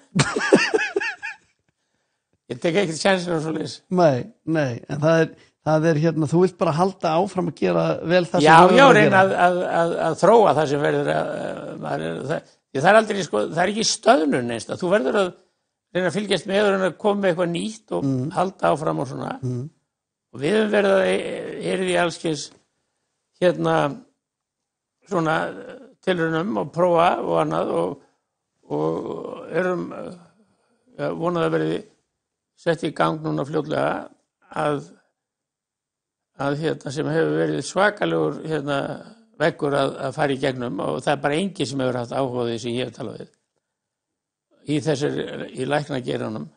Ef þú ætlar að gera eitthvað tilraunir þar sem maðurinn kemur nálægt til að sjá hvað áhrif það hafa á heilsuna bara að taka blóðpröfu þá þarf það að hafa lækna með, það er ekki þú verður að hafa eitthvað læknir sem að þá tekur ábyrgð á þessu eða kemur að þessu. Við höfum verið að vinna úr hvalkjötinu. Hvalkjötið þannig uppbyggt að það er svo kallar hemoglóbín og einingin í kjötvöðvanum kannski svona 300 sem ég bý til þessa tölu. Ég man ekki hvað akkurat það hvernig það skilgreint. Þetta blóðrauðin eða það ekki eitthvað svo leys? Það það sem í kjötinu, ekki blóðinu reyndar, þá ertu með mýjaglóbín í blóðinu. En síðan þetta hæst í sel, þetta hemoglóbín. Það er kannski 800-900 held ég, eitthvað svona. Það er miklu hærra heldur en en það er bara svo lítið magn í selnum, hverjum sel. Og erfitt að safna því saman, myndi ég helgi. En í hvalnum þetta, og við höfum verið að vinna þetta með því að þvo kjötið svona upp á vatni og hakka það og skilja það og frosturka það. Fengi þetta í þessu dufti og þá hefur það verið komið upp í kannski svona 700-800. En stærsta heilbrigðisvandamál í heimi er blóðskortur, járnskortur hjá fólki. Eitt af stærstu heilbrigðisvandamálum í heimi. Og við það að taka þetta hemjárn, þá myndu laga blóðstatusin. Og sem sagt þröskuldur sá að þér reynist erfitt að fá einhver lækni til að koma með þetta? Og til þess að gera svona tilraun, kannski 30 manns til að fá úr því skori, hvort þetta sé rétt sem við erum að segja eða ekki, gætum farið og sett þetta fæðibótarefni en það er nú svona snáka olíu business í kringu það. Ég hef bara ekki haft áhuga á því. Maður lappar og kíkir á þetta. Það er ekkert af því sem hefur verið prófað. Bara segja þetta sé svona. En það er svona hugnast mér ekki og mínur ráðgjöfum. Þannig að við höfum haft áhuga á að setja í gang rannsókn, kannski 30 mann sem myndu gefa sér fram og væri til í þetta. En það þyrfti þá að taka blóðprufu og sjá hver járnstatusin og svo tekur þessar töflur og lagar það járnstatusin. Það eina sem í dag, það eru járntöflur sem eru búnar til úr artificial járni einhvern veginn, ég kann það nú ekki alveg. Og við það að taka þessar töflur fær fólk harðlífi, niðurgang og helvítis ónót því að upptakan svo léleg. En við viljum halda því fram að upptakan á þessu hjá okkur sé miklu betri vegna þess að þetta er náttúrulega afurðaræða. Ég er búin að tala við allar heilsugæslustöðvar höfuðborgarsvæðinu. Það er engin, einn svaraði mér nú aldrei, en þeir hafa engan áhuga á þessu. Það er engin áhugi á svona rannsóknum virðist vera að því að þeir fá svo mikið af fólki til sín sem að þjáist að járnskorti og þetta getur, en við erum núna konur í samband við heilbrigðisstofnun á Norðurlandi á Akureyri og ég vonast til að þetta fari í gang núna einhvern tíðan eftir páskana. Stúdering á þessu og það mun svona, þá fáum við að vita það nákvæmlega hvort að þetta virki ekki eins og við erum að halda fram. Þetta er eins og ég sagði það, þú ert skemmtileg blanda af svona íhaldsmanni en líka brautryðjanda. Þeir langar sem sagt til þess að sjá það gerast að hvalafurðir verði bara rétt eins og Keresis bjóð til úr fiskróði stóra og mjög merkilega vöru og eins og hefur verið í rækjuskelljardufti og svoleiðis og þá sér við fyrir að þetta geti hemoglóbínið úr hvalnum geti stórbætt járnmagn og blóðbalansin í líkömum fólks. Já. Ef þetta virkar og svona, þá sé ég fyrir mér að við myndum bara fara í þetta eingöngu. Allt kjöt og það sem kjötið þetta kannski 1000 tonn, þetta er heldur mikið magn og það þá unnið á sérstakann hátt og þurrkað, annarkvæmt með spreyþurrkun eða frostþurrkun og síðan þetta sett í hylki en þetta fer eftir því hver blóðstatusinn, hvort þú myndir taka 1 eða 2 eða 3 eða 4 eða 5 á daga eitthvað svoleiðis. Og þá nærðu blóðstatusnum upp og hann bara það bara stöðugur og þú þarft ekki að hafa áhyggjur af því svo lengi sem þú ert en í dag þá tekur fólk þessar járntöflur með tjáð og nær blóðstatusnum upp og svo hættir það því að þetta fer svo illa í magan og allt svo er líka verið að sprauta járni í fólk sko, sem svona sem segja mér að getur verið hættulegt og svo þegar þeir búið að taka þessar töflur og svo fer blóðstatusin niður aftur, þá þarf það að taka það aftur til að ná honum upp og ég hitti eina konu einu svona, hún sagði mér að þetta verði það versta sem hún væri í því að fara í þetta því að þá kæmi þarna harðlífi og niðurgangur og allskyns ónót. En ég hef nú tekið þetta sjálfur þetta duft og það hafði engin áhrif á mig allavega, ég veit ekki hvort ég alveg spes hvað það var þar að því. Þú tókst þess að þetta duft sem þið eru að þróa? Já, en líkaminn sé, þótt ég þurfi ekkert á því að halda, en þá er líkaminn þannig gerður að hann bara tekur þetta og þarf ekki á þess að halda og þá bara kastar því frá aftur sko. Þannig eru kannski konum með skýringuna á þessum æsku ljóma þínu, það er duftið. Þetta er allt á hvalkjötinu sko. En eftir ef þú steikir hvalkjötið þá eyðilegur heimið. Já, eins og með hana kjötið akkurat. Þess vegna þetta verður að vera sko að þú borðaðir hrátt en það er svo helviti mikið magn sem þú þurftir að borða hrá og ég held ég fengi engan til það sko. En ég er helviti spenntur fyrir þessu. Ég held að þetta getur orðið game changer í þessu. Já, þetta er spennandi. Þú ert að styðja við námuvinnslu í Grænlandi og þú ert í þessari nýsköpun. Það er alltaf eitthvað nýtt hjá þér.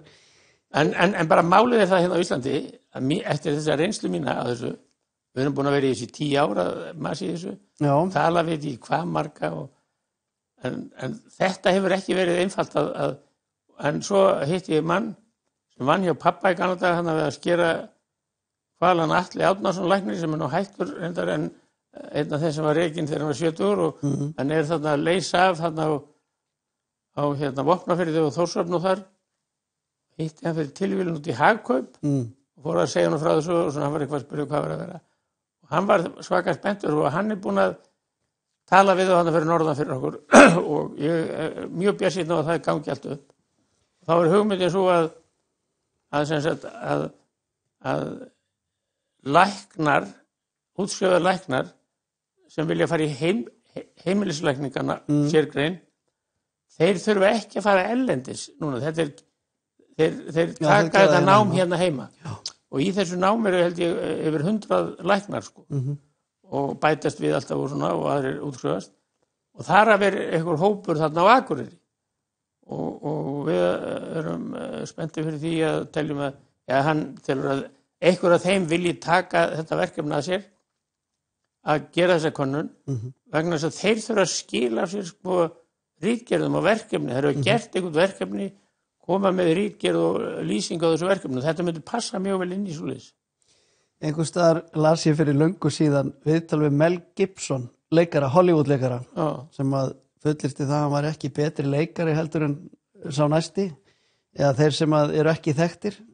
Munurinn á honum og þeim var ég sá að hann hefði hunsað 1000 sinnum það að heyra nei þegar hann var í pröfum og beið eftir þessu eina jái sko. Ég held að þið eigi þetta sameiginlegt að þrjóskan, seglan, þrautseigjan. Jú, það verður eitthvað að gera sko. Það mætti ég fá eitt ráð svona, þetta nú spurning sem kom annars staðar frá, sem að ég spurði vinn minn sem að ef þú mætti spyrja Kristján Loftsson einn spurningu á þannig, já, hann er alltaf búin að lifa sko lengi og sigla í gegnum alls konar efnahagssveiflur á Íslandi og hvaða ráð myndir þú gefa ungu fólki í dag sem er svona að reyna að koma til sér fótunum og á alveg pottet eftir að lendi einhver efnahagshruni framönda, hvernig er best að bera sig að? Þú verður bara að sökka þér ekki skuldir því að þá kemst ekki út úr því. Sníða stakk eftir vexti? Já, það er annað dögur ekkert sko, að vera ekki alltaf að þú gleymir ekki allt í einu sko, tekur tíma og bara ég get sett þér þannig fyrir krakkið sko, ég veit ekki hvað maður fekk að símtölum hér og öllu og þessu, allir ekki gýra ykkur upp. Það þýtti það að taka endalaust lán sko, alveg hendur út í eitt. Já. Og nei, við vorum nú ekki alveg á þeim buxunum sko. og eins og ég sagði, það miklu erfiðar að halda sér á lífi heldur en að fara á hausinn. Það einfaldast af öllu. Ég hef aldrei lent í því, en ég alveg viss það miklu einfaldara. Bara, það engin vandi, sko. En það ráðið fyrst og fremst, það að passa sig á skuldsetningunni. Já, ég meina, ef þú ert í atvinnurekstri, þú þetta geta borgað lánum og svona, og nefnum menn allir bara láta ríki sjá þetta svo eftir, það nú verið mikið svoleiðis hérna, en ég held að það sé nú eitthvað, nú frekar að minnka, sko, en það að sníða sér ekki stakk, hvað segir maður? Sníða sér stakk eftir vexti? Já, það aðalmálið. Og já, það bara það. Þetta gott ráð. Hérna liggur náttúrulega augum uppi, en það kannski ekki allir sem að fara eftir í. Nei, þið gleyma því þegar á að vaða og gleypa allt, sko. Já, það það. Enda sér maður þetta að gerast hérna aftur og aftur, en eru kaupandi fyrirtæki endal og svo þetta allt farið bara. Já. Einhvern tíma var ég spurður af dönskum kollegum þegar ég vann út í Danmörku, hvað væri eiginlega að okkur Íslendingum. Við værum alltaf, sko, kemur svona toppar hjá okkur þar sem að við keyptum bara upp allar verslunarkeðjur í Danmörku og heilu bankana, og svo inn á milli þá bara komum við skotti á milli lappana og biðum að fá lán. Ég sagði við Danina, sko, og þakkaði alveg niðri með því að, sko, sjáðu til, ef þú ert í lest sem að keyrir á 200 km hrað á klukkustund, þá kemstu frá A til B örugglega og með góðum og jöfnum hraða. Það svolítið leiðilegt og tilbreytingarsnautt. Miklu skemmtilegra að vera í rússíbana sem að silast upp, sko, og svo næra kannski ekki nema 120 á leiðinni niður, en það svo mikil tilbreyting, það svo gaman. Þetta íslenskt efnahagslíf. Þetta fannst þeim alveg ægilega spaugilegt. Já, lýsing, já. Jú, þetta til í þessu. Nei, en svo það líka þessi hjarðhegðun, sko. Já. Íslandi. Ef einn gerir eitthvað, þá kom allir hinnir eftir. Þess vegna var það með einn sem ég þekkti, hann ætlaði að vera djöfull klókur, sko, og keypti hlutabréf, sko, í öllum bönkunum. Hann vildi ekki vera að taka sénsinn bara á einum hérna. Því að ef hann færi, sko, þá var hann búin að tapa, en þeir fundu bara allir í einu. Þessi öryggisráðstöð, hún dugði ekki, sko, því miður. En hjarðhegðun, viltu dýpka það þess? Já, ég meina það eins og Davíð Oddsson sagði einhvern tíðan þegar hann þeir voru að selja Símann, ég veit ekki hvað mannst þetta því, og þá var svona, eins og kemur alltaf upp að fá lífeyrissjóðina til að kaupa og svona, og eins og gerist og gengur, og þetta var verið að atast í þessu eitthvað og svona. Og svo fenguðu svör stjórnvöld frá lífeyrissjóðunum. Og þau voru öll nei. Þá sagði Davíð þessi gullögu setningu, sko, all wise men think alike.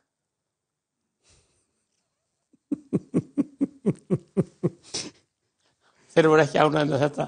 Lífeyrissjóða kallarnir hef ég heyrt. Nei, ég trúi því. Má merkja að þegar þú talar lífeyrissjóðin að þú sért ekki alveg sammála því hvernig þeir nota sínar 8.000 milljónir. 8.000 milljarðar, segi ég. Ég hef alveg skoðan á því, sko. Ég hef kannski heyrt hann áður, en ég get sagt þér hann aftur að mér finnst bara eðlilegt að þeir fjárfesti í félögum á Íslandi sem eru á markaði og svona, og upp að einhverju marki í því sem óskráð og svona. En þeir kom ekki nálægt aðalfundum. Ég greiði ekki atkvæði þar heltatt. Þeir fjárfesti voru algjörlega passífur. Ef þeir eru eitthvað óánægðir, þá selja þeir bara. Já, þeir eru ekki verið að skipta sér sem hluthafar eða í stjórnum. Nei, ekki skipta sér neinu. Bara, ég lenti í þeim hann í Granda á sín tíma og þetta fór alveg heilu sumrin í að þrasa við þetta liðmaður. Einn hann Árni Gunnarsson hann hjá Gildi. Hann sendi mér bréf, sko, sem var dagsett daginn eftir að hann rann út fresturinn og gat sagt að aðalfundurinn hefur verið ógildur og hann ólöglegur og það stóð nú eiginlega bara í bréfinu, sko. Þannig að þetta nú ekki stóri pappirar að mínum mati, sko, opinn á þeim. Önnur saga sem ég geti sagt okkar viðskipti þarna, að það var lífeyrissjóð Verslunarmanna þá vildu þeir koma mann í stjórn. Þeir voru með, áttu þannig eitthvað yfir 10%, og þá getur þeir farið fram á margfeldiskosningu, sem var sett í lög af sínum tíma. Eikon barðist fyrir þessu á Alþingi og áttu að vera fyrir litla mannin. Já. Þeir nýta þetta hægri vinstri. Þá voru þeir þarna með eitthvað yfir 10% og senda okkur bréf og vildu fá margfeldiskosningu. Það er það versta sem þú færið ef þú ert að kjósa stjórn í félagi, það sé margfeldiskosning, því þú veist ekkert hverjir eru kosnir. Nei. Það er ekki hugmynduð það. Og þeir stiltu upp þarna manni og hringdu svo í Vilhjálm Vilhjálmsson, forstjóri og framkvæmdastjóri Lífeyrissjóðsins, og spurði hann að hvort hann væri ekki bara ánægður með þessa þennan kandidat. Nei, Vilhjálm sagðist nú ekkert vera spenntur fyrir að fá hann í stjórnina. Hann væri í samkeppni við Granda í útflutningi á sjávarafurðum. Nú, eru þið í sjávarafurðum, sagði þessi framkvæmdastjóri Lífeyrissjóðs Verslunarmanna. Það vissi hann ekki að Grandi var í sjávarafurðum. Já. En ég ætlaði einmitt að spyrja. Þetta er liðið sem við erum eiga við. Ég veist að bara, þetta er og það merkilegast að finnst mér við þetta allt saman er það að samkeppnisstofnun sem er nú með pöttana í mörgu, að hún skuli ekki skilgreina þessa lífeyrissjóð á Íslandi sem eins og til dæmis ef þú ert með hlutabréf í einhverju félagi og átt svo í öðru, er ráðandi hlut sem má líka í þessu, þá er það að líta á okkur sem grúppu. Já. Að þeir séu ekki skilgreindi sem grúppa, því að þetta er alveg sama, þeir eru allir nákvæmlega eins, þú sér það að koma á fundi, sita þeir jafnvel hver og á öðrum, og að það skilur ekki verið að tekið á þessu, því að það er svoleiðis samráðið þannig á milli, að annað þess að þekkist ekki á Íslandi. En ókosturinn við að hafa lífeyrissjóðunum séu með stjórnarmenn, ertu þá að meina að þeir séu kannski ekki nógu fróðir það sem þeir eru að hrærast í, eða er það ákvörðunarfælni, eða hvað er? Nei, þeim er alveg sama, þetta snýst bara einhver stjórnarlaun fyrir þetta fólk. Þeim er alveg sama hverjir. En ef það er eins og þegar við vorum þannig Granda Hvalur og kallaði svo kjölfestu fjárfestir, langstæðst í hlutaðan, og þá koma þeir með þetta og ég sagði við einn að ég vil bara ráða þessu hverju í stjórninni. Við höfum meiri hlutan getum, en ef þau kemur margfeldiskosningu þá er hann ekki til staðarleikur og þá veist ekkert hvernig þetta fer. Að þeir eigi bara að þeir getur fjárfæst, það sé ekkert að móti því, en ekki að skipta. Þannig er þetta víða erlendis. Í Bretlandi skilst mér þá komar ekki nálægt, þeir selja bara ef þeir eru eitthvað óanæður. Þetta eru dýr orð og ég hef sagt þetta oft, ég er ekkert feimið við það, ég hef haft þetta eftir hvernig sem er. Þú nefnilega spurði hvort að ég hefði ekki örugglega heyrt, ég hef ekki heyrt það áður, en þetta er ekki galið. Og hugsaði tíma sem fyrir þetta, að þrasa við þetta lið. Ég hef samt heyrt alveg frábæra aðferð til þess að tækla þá sem eru kannski áhættu fælnari í stjórnum sem eru þá að koma frá lífeyrissjóðum. Það sagði mig þetta kollegi þinn, einn útgerðarmaður sem sagði, ég spurði það hvernig þorður, þá var hann að taka ákvörðun sem var svona komin í blöðin og sem var ekki svona hefbundin. Ég spurði hvernig þorður eiginlega að gera þetta, eða hvernig náður að fá stjórna með þér í þetta? Já, það var mjög einfalt. Ég byrjaði að birta fréttatilkynningu þess efnis að það væri búið að taka ákvörðun og svo spurði ég á leyfis. Já. Jú. Nei, en svo hafa þeir komið sér fram hjá þessu í dag með þessum tilnefningarnefndum. Það er nú ennþá vitlausara að mínum mati, alveg út í bláinn. Þá er eitthvað fólk út í bæ sem er í meirihluta í svona tilnefningarnefndum í hlutafélögum eins og sem hefur engra hagsmuna að geta, þeim er alveg nákvæmlega sama og þeir eru að finna Pétur og Pál og að eftir þeirra mati séu þeir best fallnir til að vera þarna í stjórnum og svona. Ég meina þetta er eins galið eins og mest má vera, finnst mér, og þetta var gert að því að útlendingar hefði beðið þetta þegar eftir hrunið og eitthvað banka, þá var þetta orðið voða inn í dag, en það er engin útlendingur, það er dekra við það fyrst, þeir eru að kaupa bréfin og fá þetta á vildar kjörum og svo eru þið farnir næsta dag. Það er einhver útlendingar sem eiga í þessum bönkum í dag sem heiti getur. BlackRock kom með eitthvað í Arion banka? Það er eitthvað lítið. Það er eitthvað lítið en það er samt. Jó, ég meina, come on, það er... Nokkuð prósent, 2-3%. Þeir eru á markaði í Svíþjóð, þannig að Arion banki, þeir sögðu mér í gær hann á aðalundinu, það verið 2% af hlutafélaginu væri þar. Já. Þannig að, nei, ég veist að þetta er ekki nógu góð þróun, finnst mér, hvað varðar hérna svona að það er verið að fela þeim sem ekkert eiga í þessu að sjá þetta. Og það er, mér hugnast það ekki. Það væri kannski þá skynsamlegra að sjóðsfélagar hefðu bein áhrif á það hvar eignar hlutur liggur og svo er ekkert verið að skipta sér af hluthafafundum. Sjóðsfélagar, þú getur aldrei haldið fundi í dæmis lífeyrissjóð með 50.000 manns, færði ekkert vitarend út af því þú verður bara að fela ykkur að sjá þetta og svo fjárfæstu þeir en líst á það og svo selja þeir en líst ekki á það og eitthvað svona og ég meina það er bara það sem verður að þola ef þú ert á markaði en ekki að þeir fjárfæstu og allir svo heimt að vera þarna í stjórnarmenn og svona og ráða þessu öllu líka með kannski lítinn með minni hluta á móti þeim sem eru kannski kjölfæstu fjárfæstar. Akkurat. Færið eitthvað yfir því í stjórnina sem eru algjörlega óþólandi svoleiðis stjórnir, þær virka ekki. Ég heyri á þér að þú hefur þurft að glíma við þetta í gegnum tíðina. Já, þetta var þras mikið sko og tók ásalega tíma. Já. Nei, þeir héldu nú ekki maður. Ég mani þetta er Guðrún Hafsteinsdóttir til þess þegar hún var formaður hérna stjórnar lífeyrissjóðs verslunarmanna. Þá höfðu þeir beðið svona margfaldskostningu þeir sem voru undan henni í stjórn. Stjórnin hann og ég talaði við hann hvort hún geti ekki dreigið þetta tilbaka því að þeir voru hættir og hún var komin inn með og aðrir hann í stjórn eða margir nýjir. Nei, hún hélt nú ekki. Þau villu nú heldur betur að láta finna fyrir tevatninu þannig að lífeyrissjóð verslunarmanna ef þeir fjárfæstu einhvers staðar.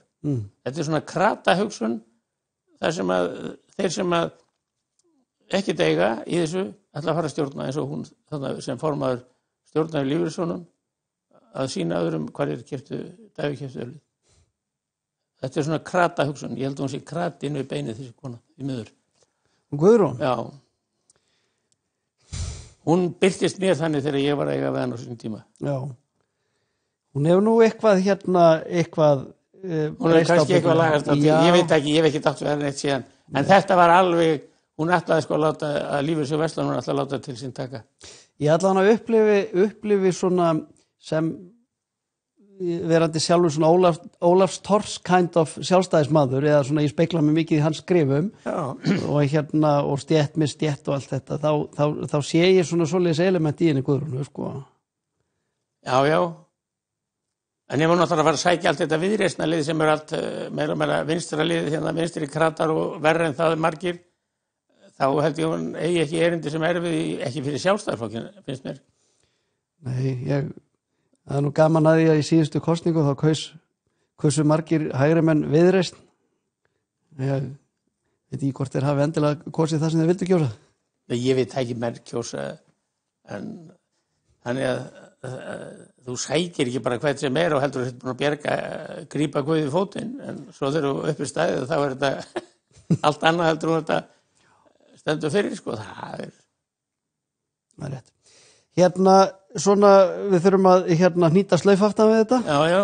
Er eitthvað sem þú myndi vilja segja í lokin? Nei, ég veit ekki. Líður ennþá vel? Mér líður bara mjög vel sko, svo fyrir mig sem maður getur svona hafið frið. Það sé ykkur fyrirsjónleiki. Hann er ekki til dag, ekki hvað okkur var það. Nei. Og sjávarútveginn upp til hópa, þetta er allt. Það er eitt í dag og annað á morgun. Það er svolítið í lausu lofti núna. Já, það er líkur alveg fyrir að hvalirnir hafa verið látnir eiga sig hérna alveg hreint. Þótt að við höfum veitt þarna kannski 150 hvalir núna í nokkur ár on and off, eins og sagt er. Þá er það ekki neitt í þetta og svo hnúbakurinn hann hefur alveg explóderað. Þegar ég var á hvalnum hann 1962-63 þá sá ég 2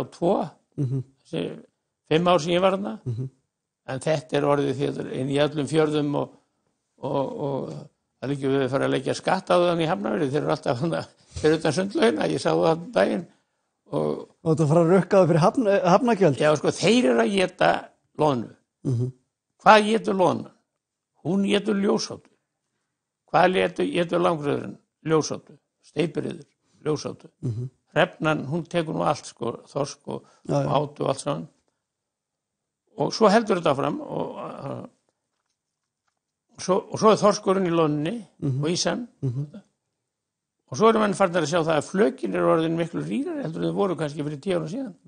Það þýðir það að þá fer þetta gæðin að fara niður og verðið að lækka. Þannig að mér sýnist þetta sé allt á bara leiðinni niður á við. Sama hvað er alltaf að rukka mikið útgerðina, að þá verður ekkert eftir. En nú sko eins og með langreiðina, þetta eru 150 dýr svona give or take sem að veru veit úr hvað 40-45 dýr á stofni. Sér högg á vatni? Nei, það sér ekki högg á vatni. En ástæðan fyrir þessum kvóta er svo að þetta er reiknilíkan sem var samþykkt að fundi í hvalveiðiráðinu fyrir allanöngu og er svo konservatíft að það er ekki til svona konservatífari módel neitt sem tekið úr hafinu að mínu viti, sem ég veit en þetta. Og það var til þess að það er engin hægt að það er ofveitt. Þetta myndi endast í 100.000 ári eitthvað slúðis. En þetta er allt og konservatíft. Og þannig að þannig að menn þurfa að fara að hugsa þetta eins og upp á nýtt líka og frekar að hugsa þannig sko að mínum að hvað viltu hafa marga hvali hérna við landið á þessari tegund og hinni tegundinni og hinni tegundinni? Viltu hafa 40.000 langræðar eða væri í lagi að það væri 20.000 eða 25.000? Sama með hnúfubakinn. Ætli hann verði ekki voru að telja hann í sumar, ég hef nú ekki heyrt neitt það en kemur ekki óvart að þetta væri kannski 20-30.000. Viltu hafa 30.000 hvali eða viltu hafa 15.000? Það ætti að vera umræðan sko. Já, umræðan á náttúrulega að vera hérna svo að við erum með eitthvað fiskveiðistjórnarkerfi og við erum að halda einhverjum balansi á lífríki sjávar. Já. Og það er mjög erfitt að halda balans þegar þú undarskilur mjög stóra hérna hlekk í keðjunni. Já. Til dæmis mér er tjáð að í svona eins og í Suður-Afríku í hérna Kruger hérna friðarsvæðinu þannig í Suður-Afríku. Já.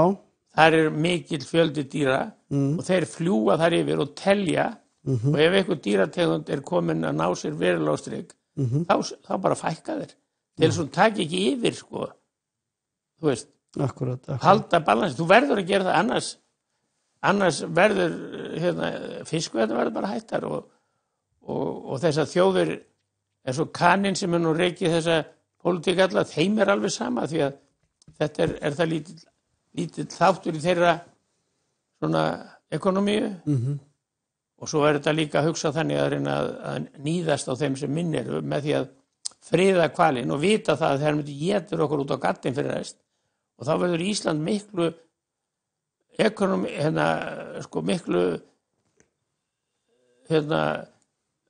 meira veikburða meira veikburða fyrir bragðið og þetta er bara langtíma plan sem ég er alveg samfærður að er í gangi en menn hafa nú ekki alveg tekið undir þetta hjá mér. Hver með þetta plan? Kaninn til dæmis. Hann er miklu ánægður ef hér væri allt í volaði. Þá kemur hann bara og býður styrki. Trump myndi koma strax og bjóða styrki og maður myndi segja yes, thank you very much. Það er ekki spurning. Hann er ekki búin að kjafta af sér ennþá, hann segist vilja Grænland en hann er ekki búin að minnast á okkur ennþá. Já, ég held nefnilega að þessi þannig sko, ég var að velta þessu fyrir mér að kortið sem hann er með að það er sko Bandaríkin og Grænland það næri ekki lengra austur. Já, þannig að við erum ekki inn á kortinu. Það stundum í bíómyndum sem að gleymist að hafa Ísland með svona á kortum sko. Já, þannig að leið og hann fær nýtt kort þá já, þá kemur hann alveg á fullu. Herðu, ég held að við endum þetta á þessum skemmtilegu nótum hérna áhuga vestursins á Íslandi. Já. Ég þakka þér bara kærlega fyrir þetta góða spjall, Kristján. Það var einstaklega ánægilegt að fá að kynnast þér svona aðeins nánar. Þakka þér fyrir að bjóða mér, þakka þér fyrir. Gangi ykkur vel. Takk fyrir það.